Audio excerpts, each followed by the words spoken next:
Jim Yeah. McGill with Yep. Cider. Coach, you mentioned several times the failure to close out those tight games at the end, and this was obviously a big statement coming into SEC territory and being able to protect that lead and hold on. What did that mean to the team? Well, it creates confidence and validates the work you put in. All the things you do in the off season and fall camp gives you validation, and it's great to be able to watch the video and learn some lessons, because there'll be lessons to be learned, but come out with a victory against a really talented team in a hostile environment. It's a big win. Justin Ferguson, Associated Press. Auburn scores on the first drive, and Yeah. you guys kind of hold them in check for most of the way. Anything you guys did differently from that opening drive? Or you guys just kind of stick No. to your guns and Yeah. play out? No. I mean, I think it was settling in. On the first drive, we had a couple losses in man, and we were a little aggressive in hitting our run fits fast on some of the RPO stuff. Yeah, I mean, it wasn't anything that they made some good plays, and you got to give them credit. They made good plays, and we didn't make enough. And then I thought we settled down and played real competitive, really all the way through. Had the one drive there in the fourth where we had, I think it was 3 15-yard penalties, the 2 PIs and then the targeting, which it's really hard to stop them when you do that. But the guys kept competing and did it all day, and the 5 takeaways were the difference. Thomas Dunn, right from California. Justin, you've seen your fair share of defensive slugfest, and you've seen teams grit and grind like no other. Yeah. How do you even begin to describe the defense grinding through each and every ask? Yeah, I mean, just taking the field and against a really talented team, good football team, and stepping up to the challenge each and every time. And those guys are competitive guys, and really proud of them. The defensive coaching staff deserves a ton of credit. I mean, obviously the players, Teddy and Noel, and we can go down the list of guys that impacted the game, but those guys put a awesome plan together, and those kids were prepared to play. So Peter Sermon and Browning and Trey and TB and Vic, those guys deserve a ton of credit. Not a lot of people in the nation knew about Teddy Buchanan entering this year. What do you think they know now? Well, he's a really good football player. Yeah, we knew because we had played against him prior, and Teddy's a talented guy. He's physical, but it's his approach that's as impressive as anything. I mean, when you're around the building with him, the way he approaches meetings and walkthroughs and practice, he's just a total professional. And there's not much that he's not prepared for. And it doesn't mean he's going to be perfect, but he's going to be in the right places, and he's going to play really hard. And if somebody gets a play on him, they're going to have to earn it. And so I think you told me had 11 tackles and tackle for loss and sacked the quarterback. I mean, he was noticeable today.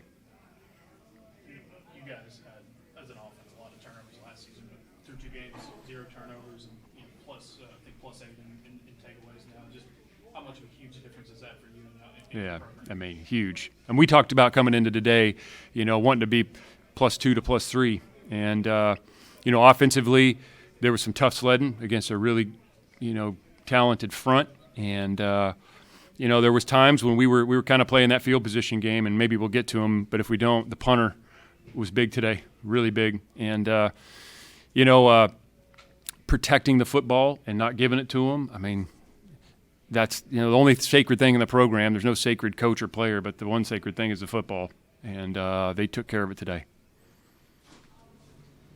Coach, it looked like the team was really kind of relishing in the fan support at the end of the game, the post-game celebration. I think I heard there was over 5,000 Cal fans here that traveled to Alabama. Can you talk about what that means to the program and to the staff and the players that made it celebrate? I mean, that's the loudest group of 5,000 people I've heard. If that was the number, it seemed like a lot more than that. And obviously, an incredible venue.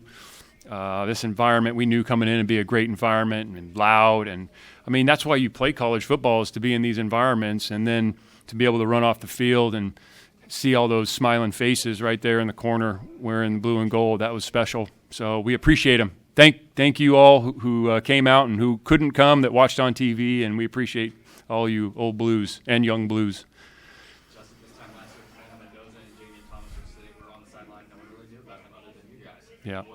What type of growth have they shown you both as players and as people, and what they did today? Yeah, and that's just kind of the part of that process. Is sometimes guys you just need an opportunity, and both those guys will expect to continue to grow and get better. But I think the number one thing that shows up in environments like this, when maybe practice it's not as clear, is when they get in these competitive environments, when the lights are on and there's 80,000 out there and it's loud. And, some guys, it's just like that gives them energy and they love that. And I think those two guys are like that.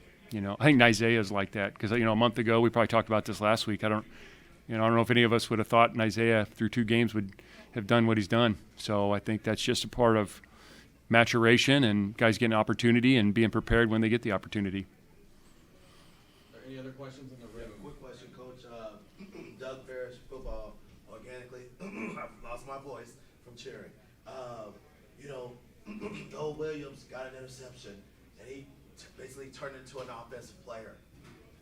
I was thinking to myself, oh my gosh, what is Coach thinking about putting him on offense? Yeah, I think Noel's playing pretty good defense right now. We'll keep him there for right now. We also had him back there on the long field goal. You may have seen that right at the end of the half, and that's another opportunity for Noel to get it. Kick return, he gets an opportunity there. But I think for right now, he's getting enough run playing on defense. We'll keep him there. He's doing a really good job. He's playing really well. And then my second question, Coach, is with 4:44 left in the half, I think it was on the 4th and 2, and it was 41-yard line, and you looked like you wanted to be aggressive like you normally do and go for it, and then you call a timeout. What transpired there? That was the one where we ended up punting it. And then you punted. Yeah, we were getting the ball in the second half. It's kind of, just listen, there's analytics, and we have all that stuff, and there's the book says this, the book says that, but at the end of the day, you got to do what you think is right for the team. And we were going to get the ball to start the second half. I thought the defense had settled in, and maybe we could pin them and potentially get the ball back. And if not, stop them. Let's go to halftime and come out and get the ball in the second half. Didn't want to do something greedy and give them the ball in the go zone where they're in 4-down territory immediately right before the half. So, yeah, right, wrong, and different. The book says, I think the book there said to go, but, I don't know. At some point, the human being's got to consider all the context, or if not, the book's just going to be coaching the team. And I think that punt was landed at the 1 yard. Yeah, I think he had 2 inside the two-yard line. Awesome. Yeah, 50-yard punt. we got a lot of faith in him. Yeah, awesome. Yeah. All right, we're going to go to Zoom now, and the first question will come from Matt Moreno from Rivals. Go ahead, Matt. Coach, you've talked a lot about these one-score games in the past, the wrong end of some of them. How important is it for you guys to win this one in a one-score game, and what does it mean to what you guys are trying to build? Well, I think, like I said before, it builds confidence, because there's really no way to build confidence without demonstrated performance. I mean, I think you can prepare the best you can, but to truly be a confident player, you got to go out and demonstrate it. And I thought the guys did that. It validates the work they put in the meetings and the walkthroughs, all the things we're asking them to do. And now the key is that we continue to get better. I mean, this can't be the best we play all year. We got to continue to grind and get better. And I'm excited to get back and watch the tape, and we'll celebrate, but we got a game next week, and we'll give them the 24 hours to enjoy the win, but we got a lot of football left to play. Next question will come from Jeff Ferrato from Cal Bears on SI. Justin, can you tell us how Fernando is doing? It looked like he tweaked his knee and came out for a little bit, and then he went back at the end. Also, I'm wondering how Jaden was today. Was it just them stacking their defense to stop your run, or was he just not his full self right now? Well, probably a combination of all those things. He was gutting it out, trying to go. He was dinged up a bit, Jaden was, and I appreciate him making that effort. And it was also tough sledding against that front. They're really talented in that group and made it hard on us. And Fernando, after the game, he was bouncing around like he usually does, and he had kind of a similar type thing happen in the bowl game, and kind of everybody holds their breath, and then he bounces up off the ground. So we'll hopefully get some great news, but he seemed fine post-game. You talked about the first half. He played 19 for 21, and they obviously started bringing a lot more pressure. But in the first half, he was nearly perfect. I think one of the 2 incompletions. The throwaway. Yeah, it was. I mean, that's really good. 19 to 21. I mean, when you complete the ball to our team, the chains are going to move, and we kept the ball. Didn't mean we score every time, but, man, he had the 2 touchdowns in Isaiah. We moved the chains. We were on the field a lot more. I think at the end of the game today, we were, in terms of the play count, We had, 13 more than they did, and I think the time of possession was almost 10 minutes. That's a big deal in a game like this. So, yeah, what a heck of a half. I mean, he really did, and he played – he was really calm, and I thought he was going through his progressions well. He was really good on the sideline, just communicating, so thought he did a heck of a job. Is the quarterback competition kind of over? Well, he obviously did a great job today. You know, I think what we're doing right now is enjoying this win. I also think Chandler came in and gave us a really valuable couple reps there. Wish we could have got him one more shot on that around play, but he had a huge first down for us. So I really like the quarterback room, but I think obviously Fernando, especially in the first half, did a heck of a job. And then we'll be able to look at the tape as an offense, quarterbacks, running backs, O-line, receivers, and see what we can do better in the second half. We'll go to Jake Curtis from Travers on this side.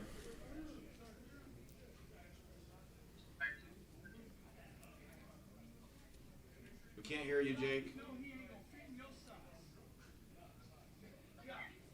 All right, we'll go to Joaquin Ruiz from the Daily Cal. Go ahead, Joaquin. Hey, Coach, you guys had 11 penalties for 77 yards. You know, you're playing in a hostile SEC environment, 88,000. How do you guys, what do you say to your team to overcome that and ultimately pull out the win?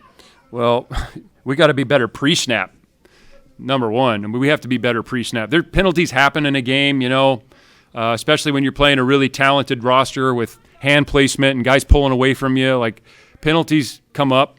We want to try to eliminate them as much as we can, but we got to get rid of the pre-snap stuff. And we practiced a lot with silent count and some clap, and we did not do a good enough job on offense managing the pre-snap stuff. So that'll be one area we can definitely make big strides. On defense, the PIs, those were tough, and then the targeting call, all three of them on one drive, that was difficult. So obviously we have to continue to coach the players and use great technique so we can play aggressive without getting penalties.